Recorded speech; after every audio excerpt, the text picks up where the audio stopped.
Welcome back. Thank you for staying with us. The National Council on Public Transportation's president has expressed a little optimism over receiving the rebate for minibus owners this Christmas.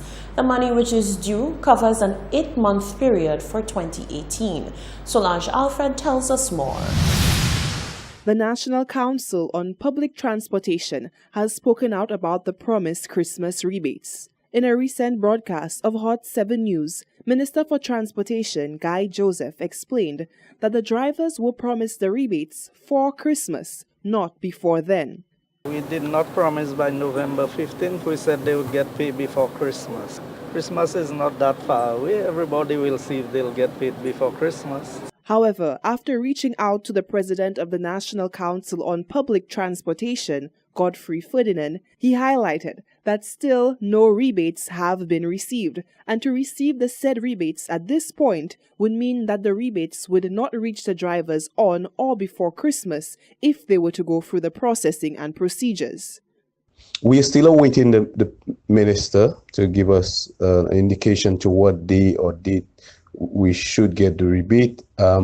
However, he did promise before Christmas. If the check is given now, it's obvious that we will not be able to issue the checks before Christmas, because we would have to put everything in place before we actually issue the check. So we are hoping, and I'm hoping that maybe just immediately after Christmas or the first week in January. That's my hope. According to Ferdinand, he is unsure how the members of the council will react to not receiving their Christmas rebates. However, he does expect the minister to provide an explanation to the disappointed members. I'm still awaiting a response from the minister. I don't know how the council members will handle that issue if they don't get the check before Christmas. That's I know from the number of calls that I'm getting that they are very disappointed, but I guess the minister will have to explain why he couldn't get it before Christmas or get it so late. The rebate was agreed upon as a measure to prevent a hike in bus fares. Reporting for Hot 7 News, I am Solange Alfred. Concerns have been expressed over videos of the Prime Minister dancing at a regional event while the island remains in a state of disarray. That's according to Peter Ras Iper Isaac, who says Prime Minister Alan Shasney is painting a false portrait of the island's current state. The always outspoken Peter Ras Iper Isaac has expressed his disappointment in the island's Prime Minister Alan Shasney after video footage was released of the PM dancing with his wife at an event held in neighboring island Martinique. The event was hosted by the St. Lucia Consulate in Martinique and was a fundraiser ball to raise funds for the Marine Unit of the Royal St. Lucia Police Force. Isaac said it is unfortunate that the PM could find the time to partake in such activities, whilst the island which he leads is wallowing in a poor state of affairs across the board. Our healthcare is in the saddest state it could ever be.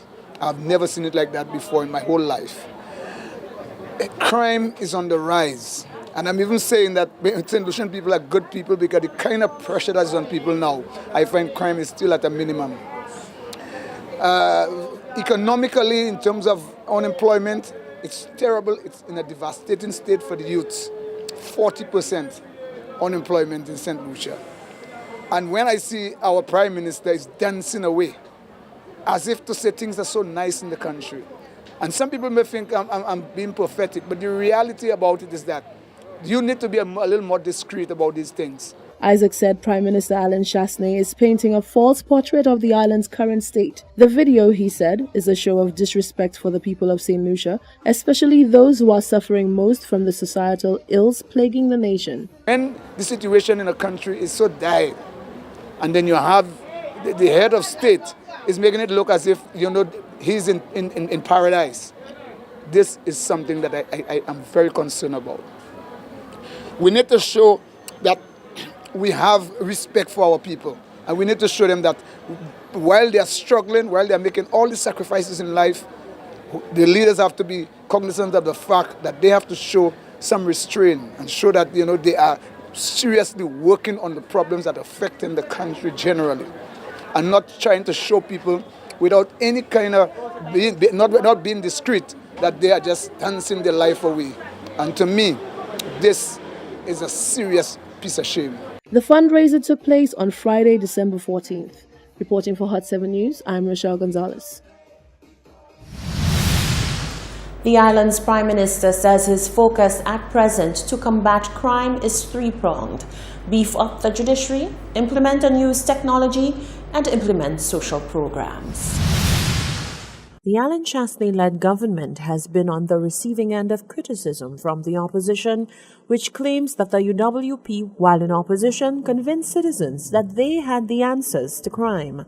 Last week, Labrie MP Alpha Baptiste said the UWP has failed in effectively addressing crime because there is a lack of commitment to address the underlying causes. Prime Minister Alan Chastney, however, is confident that his government has a plan that will effectively create a safer society. He is aiming to bolster the judicial system by building new courts as quickly as possible. How do you have a judicial system that's not working? And that's a fact, right? How is it that we're not able to apprehend people and get them convicted? That's a fact, right? We've not been training our police officers. We don't have courthouses open. So there's a whole bunch of things that we're in the process of putting in place right now. So we've been trying to fix up Nair Court. That will be completed before the end of this year. We've agreed to go ahead with the police headquarters, which will include 3 criminal courts and 3 magistrate courts. The Prime Minister says major technological advances are also coming to aid the police in the execution of their duties and to enable the judiciary to bring resolve to matters using forensic technology. We have the new CCT cameras. The control center is now being completed. I've been told that before the end of the month that will be completed. The cameras will be covering from Grosley all the way down to Castries and key areas in Castries. We have the new communication systems for the police. We are getting the forensic lab reopened again, and we're bringing more technical training in that hopefully we can do more stuff. So we think that with the CCT cameras, with a stronger forensic lab, getting the courts physically reopened, that we can do a better job of, when we go to court, providing people, the courts, with more evidence. The Prime Minister says the estimation is that by February 2019, the forensic lab will reopen. A mold problem forced its closure. By way of social programs, the government plans to use funds from the National Lottery Authority to devote to new youth after-school programs. The Police Welfare Association's president, Travis Chico, has indicated that with the upcoming salary negotiations, his members will not settle for less. He says officers have more than proven that they are dedicated to their duties. Therefore, he says they are well deserving of a pay increase. Nisha Charles reports. While the Police Welfare Association has overwhelmingly rejected government's lump sum offer of $1,500 for police officers, the association isn't backing down from bargaining for other forms of compensation for its members. Also on the table for discussion with government was to negotiate benefits for the 2016-2019 period, but with the acceptance of a wage freeze of 0% for the same period. Travis Chico says that while the money is off the table for now, officers should be compensated for their dedicated service to their country. Well, the Police Welfare Association has made it clear to our members that we are really pressing for our fringe benefits. We're looking for insurances. We're looking to get our proficiency and vocational on the book. We're looking for duty free. We're looking for everything that we can get from this country in equity, because we continue to serve. We continue to invest in this country as police officers, and we believe that the time is right, that where cash cannot be given, something can be given so that we can bring ease to our police officers at this point in time. The PWA president assured the public that the recent decision to cut ties with the Trade Union Federation would not hinder the salary negotiation process. Because of the public service, the structure of the public service, salaries will be negotiated by the TUF. However, we will sit alongside them as we believe that our voice on salary increase is also important. And a number of factors will determine that. We have a number of persons who have been working with us closely, and we continue to take their advice as we look to really moving forward on salary increase. The membership of the Police Welfare Association voted on Monday to remove itself from the TUF, citing its inability as a member to make any headway with government over salary negotiations. For the Hot 7 News, Nisha Charles reporting. Thank you very much, Nisha. When we come back, will you be continuing the tradition of teaching your child about Old Saint Nick? You have your say. That's after the break.